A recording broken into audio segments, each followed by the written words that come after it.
Nos adentramos hoy en un relato fundacional, una narrativa que ha moldeado la comprensión humana de la diversidad y la dispersión. Es la historia de la Torre de Babel, un episodio bíblico que no solo explica el origen de las lenguas, sino que también nos invita a reflexionar sobre la ambición, la unidad y la intervención divina en el destino de la humanidad.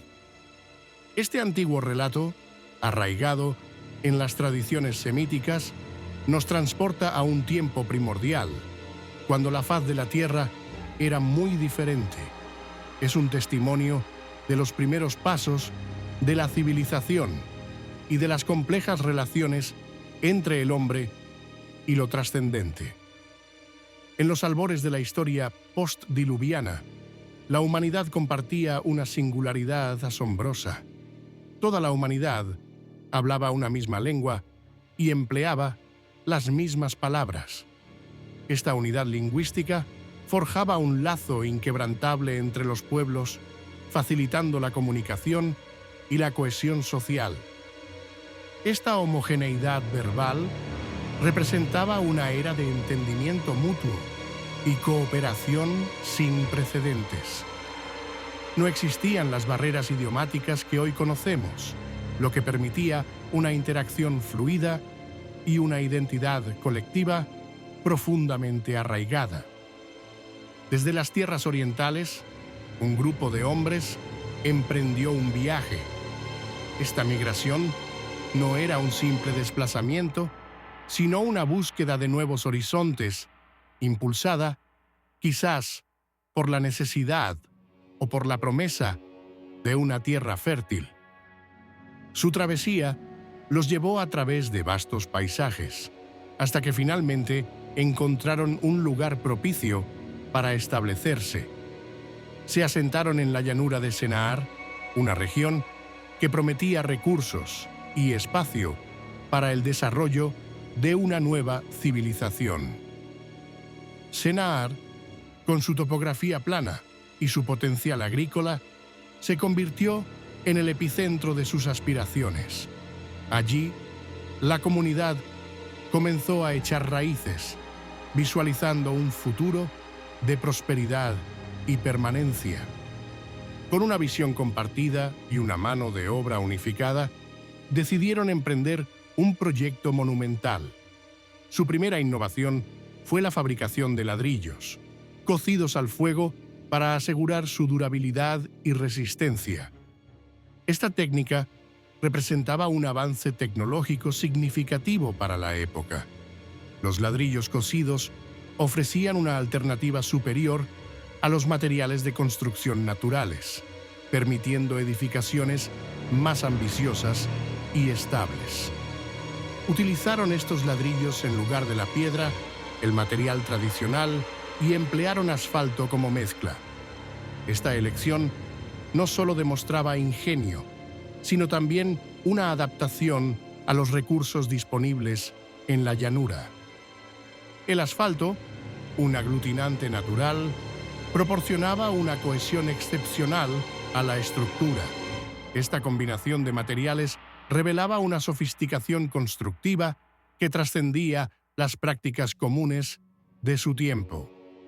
El objetivo de su empresa era doble: edificar una ciudad y una torre. La ciudad sería el centro de su civilización, un símbolo de su unidad y su poder colectivo. La torre, por su parte, no era una construcción ordinaria. Su ambición era que la cúspide de la torre debía llegar hasta el cielo, un desafío audaz a los límites impuestos por la naturaleza y quizás por lo divino. Este propósito trascendía la mera funcionalidad arquitectónica. La torre era una declaración de intenciones, un monumento a la capacidad humana y a su deseo de alcanzar lo inalcanzable. El verdadero propósito detrás de esta colosal obra era perpetuar su nombre y evitar la dispersión. Temían que, sin un punto de referencia central, la humanidad se fragmentaría y perdería su identidad colectiva. La torre sería un faro, un símbolo de su unidad y un recordatorio constante de su legado. Buscaban dejar una marca indeleble en la historia, asegurando que su memoria perdurara a través de las generaciones. La magnitud de este proyecto no pasó desapercibida en las alturas celestiales. Dios descendió para observar la ciudad y la torre, contemplando la obra de la humanidad con una perspectiva única. Desde su posición, pudo apreciar la escala de la construcción y la determinación que impulsaba a sus creadores. Era un acto de observación divina, un escrutinio de las intenciones humanas. Dios percibió la unidad del pueblo y la lengua común que los cohesionaba. Esta cohesión era la fuerza motriz detrás de su ambición, permitiéndoles coordinar esfuerzos y perseguir metas extraordinarias. La singularidad de su lenguaje y su propósito compartido eran evidentes. Esta unidad representaba un poder formidable, capaz de movilizar recursos y voluntades hacia un objetivo común. Fue entonces cuando surgió una preocupación divina. Temió que con tal unidad, nada de lo que se propusieran les sería imposible. La ambición humana, sin límites, podría llevar a consecuencias imprevisibles. Esta reflexión divina no era un castigo, sino una medida preventiva. Se trataba de restablecer un equilibrio, de recordar a la humanidad sus límites y su lugar en el orden cósmico. Ante esta perspectiva, Dios decidió confundir su lengua para que no se entendieran. Esta acción divina fue un golpe directo a la raíz de su unidad, desmantelando su capacidad de comunicación efectiva. La confusión lingüística sembró el caos y la incomprensión entre los constructores. De repente, las palabras que antes unían, ahora separaban, creando barreras insuperables. Como consecuencia directa de esta confusión, el Señor los dispersó de aquel lugar por toda la tierra.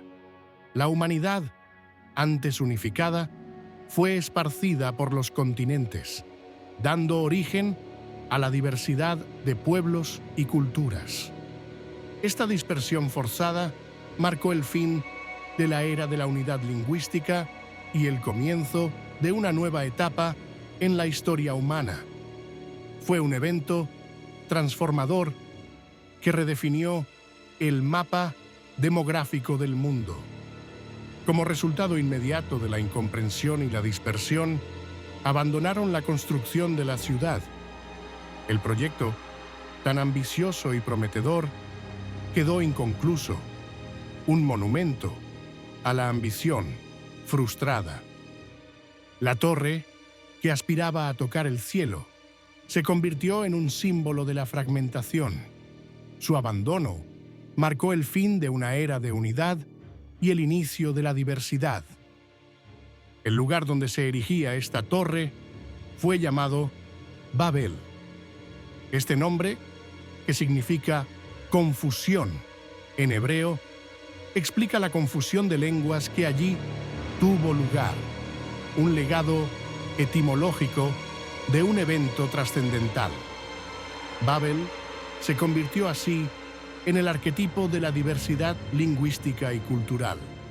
Es un recordatorio de cómo un acto divino reconfiguró el destino de la humanidad, dando origen a la multiplicidad de idiomas que hoy conocemos. Tras la dispersión de Babel, la narrativa bíblica se centra en la genealogía, trazando las líneas de descendencia que conducirían a figuras clave. Nos enfocamos ahora en la estirpe de Sem, uno de los hijos de Noé, cuya descendencia es fundamental para comprender los orígenes de la época patriarcal. Esta sección no solo detalla una sucesión de nombres, sino que establece el linaje a través del cual se desarrollaría la historia de la salvación. Es un puente entre el pasado primordial y el futuro de las grandes naciones.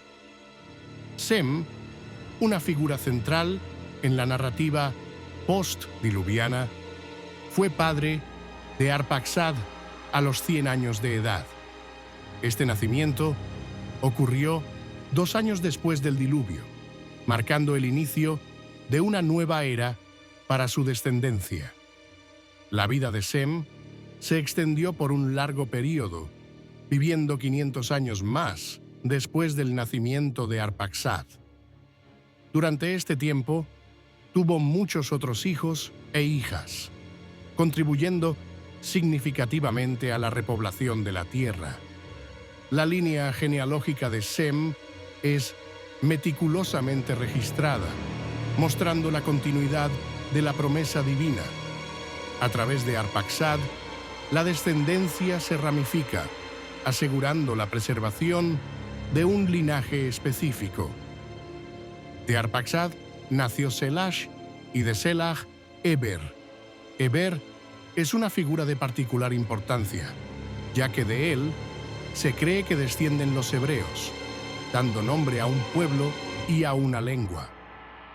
La genealogía continúa con Peleg, cuyo nombre significa división, un posible eco de la dispersión de Babel. Luego le siguen Reu, Serug y Nahor, cada uno contribuyendo a la cadena generacional. Se detallan con precisión las edades de estos patriarcas al ser padres, así como sus años de vida posteriores. Esta información no solo establece una cronología, sino que también subraya la longevidad de estas figuras ancestrales. Nahor, en su momento, fue padre de Terah a la edad de 29 años. Este nacimiento es crucial, ya que Terah se convertiría en el padre de una de las figuras más prominentes de la historia bíblica. Terah, a su vez, fue padre de Abram, Nahor y Harán a los 70 años. Estos 3 hijos marcarían el inicio de una nueva fase en la historia de la humanidad, con Abram destinado a un papel central. Entre los hijos de Terah, Harán fue el padre de Lot, una figura que más tarde acompañaría a Abram en sus viajes. La descendencia de Harán se entrelaza con la de Abram, creando lazos familiares importantes. Trágicamente, Harán murió en Ur de los Caldeos, su país natal, mientras su padre Terah aún vivía. Esta muerte prematura es un detalle significativo, mostrando la fragilidad de la vida incluso en tiempos patriarcales. Abram y Nahor, los otros hijos de Terah, se casaron, estableciendo sus propias familias. Estos matrimonios son fundamentales para la continuidad del linaje y la formación de nuevas unidades familiares. La esposa de Abram era Sarai, una mujer cuya historia se entrelazaría profundamente con el destino de su esposo. La esposa de Nahor era Milcá, quien era hija de Harán, su propio hermano. Sarai, la esposa de Abram, era estéril y no tenía hijos. Esta condición, un desafío significativo en las sociedades antiguas, se convertiría en un punto central de la narrativa de Abram y la promesa divina. A pesar de esta dificultad, la familia de Terah se mantuvo unida. Terah reunió a su hijo Abram, a su nieto Lot y a su nuera Sarai, preparándose para un viaje trascendental. Partieron de Ur de los Caldeos, una ciudad próspera y culturalmente avanzada de Mesopotamia.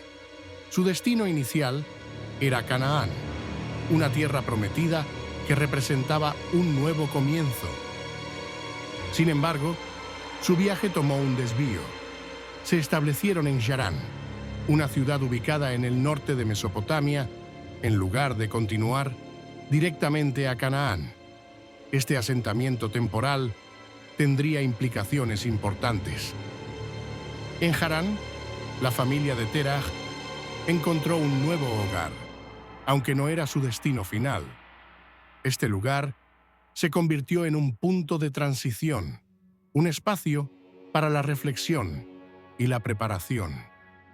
Terah murió en Harán a la edad de 205 años. Su fallecimiento marcó el fin de esta etapa de la migración y el cierre de un capítulo en la historia patriarcal. Con la muerte de Terah, se abrió el camino para el comienzo de la época patriarcal con Abraham. Desde Harán, Abraham recibiría el llamado divino que lo llevaría a convertirse en el padre de muchas naciones, dando inicio a una de las narrativas más influyentes de la historia religiosa y cultural.